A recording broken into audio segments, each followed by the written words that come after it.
सभी लोगों को जय माता दी। आज मैं बात करने वाली हूँ चींटियों के बारे में। चींटियों पर शनि का आधिपत्य माना जाता है, इसीलिए चींटियों का घर में अचानक से निकल आना शुभ नहीं माना जाता।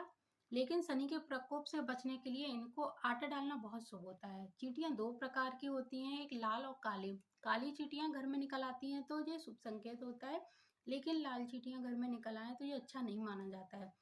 चींटियों को आटे का चूरमा डालने से भाग्य मजबूत होता है।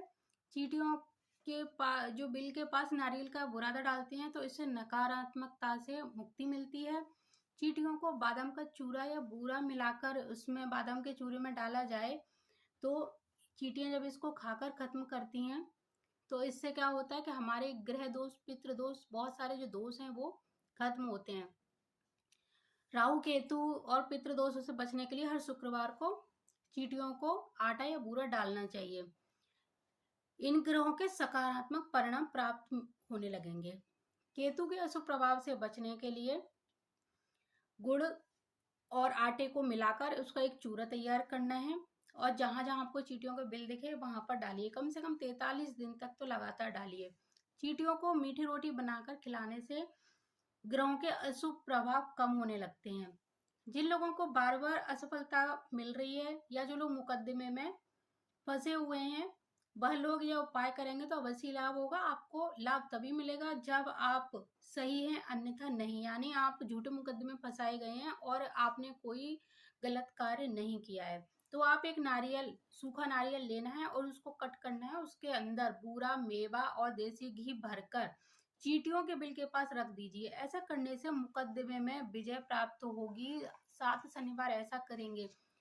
नारियल को मतलब सूखा गोला जिसको बोला था उसको ऊपर से थोड़ा सा कट करके और उसमें ये सारी चीजें मिलानी है।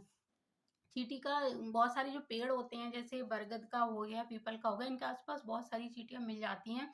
तो आपको जो मेवा है, बूरा है और घी है, इन तीनों चीजों को मिलाकर उस पेड़ के पास थोड़ा सा गड्ढा खोद के आधा नारियल उसमें अंदर दबा देना है। आधा उसका जो मुंह है वो खुला होना चाहिए। तो ऐसा अगर आप करते हैं तो आपको 7 शनिवार करने से ही, अगर आप निर्दोष हैं तो जल्दी ही विजय प्राप्त होगी। तो ये चींटी का जो उपाय है ये करने से ही आपको काफी लाभ मिलेगा। भारत में मतलब बहुत बहुत सालों से, परस्पर हजारों सालों से आप कह सकते हैं, ज्ञान और अनुभव के आधार पर कुछ ऐसी मान्यताएं प्रचलित हैं जिन पर आसानी से विश्वास नहीं किया जा सकता, लेकिन उनको नकारा भी नहीं जा सकता है। कुछ लोग इनको अंधविश्वास कह सकते हैं, लेकिन इनमें भी बहुत सारे रहस्य छुपे हुए हैं जो कोई भी नहीं जानता। आप इन्हें माने ना माने, लेकिन अधिकतर लोग ऐसा विश्वास करते हैं कि घर में चींटियों का मतलब दिखाई देना या निकलना, यानी लाल चींटियों का दिखाई देने से कर्ज की स्थिति बन जाती है। इनकी जो संख्या अगर बढ़ने लगे, ये समाप्त नहीं हो रही है, तो कर्ज भी एकदम से बढ़ता चला जाता है और वह किसी संकेत का सूचक भी होता है। अगर कर्ज नहीं है तो कोई परेशानी का सूचक है अगर चींटियां निकलती हैं। वैसे दोनों तरह की चींटियों को आटा डालने से कर्ज से मुक्ति मिलती है, लेकिन चींटियां घर में निकल आए तो ये हमें संकेत देती हैं। जो लोग चींटियों को रोज मीठा आटा डालते हैं, चींटियां उन्हें आशीर्वाद देती हैं, जिससे व्यक्ति की संकट से रक्षा होती है। तो अगर आप भी कर्जे में फंसे हुए हैं और उससे निकलना चाहते हैं तो लगातार चींटियों को मीठा आटा डालना शुरू करिए और पूरे भक्ति भाव से ऐसा करिए। नहीं तो हर शनिवार तो आप करते ही रहें और जब जब मौका मिले आटे को आप लेकर जाइए अपने साथ में। जहां चींटियां मिले उनको डालिए। केवल घर में जो चींटियां निकल आती हैं वहां पर ये उपाय नहीं करना है।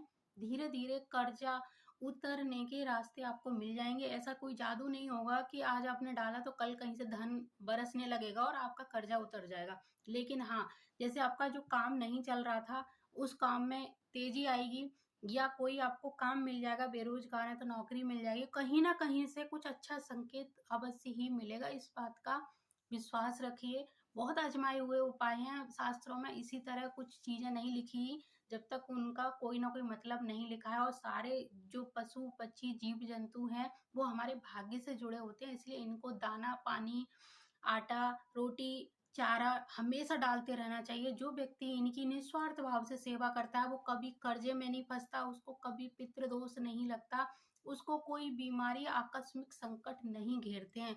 ये एक आजमाई हुई बात है, शास्त्रों में हजारों साल से लिखी हुई चीजें हैं। इन पर विश्वास करिए और इन उपायों को करके देखिए। आप कभी भी किसी परेशानी में फँस भी रहे होंगे तो एकदम से निकल जाएँगे। इस तरह नेक काम करोगे तो कोई भी परेशानी आपको परेशान नहीं करेगी। अगर परेशानी में हो भी तो निकलने के रास्ते बहुत ही सुगमता से आपको प्राप्त होंगे। तो मिलते हैं फिर किसी नई जानकारी के साथ कभी और दिन।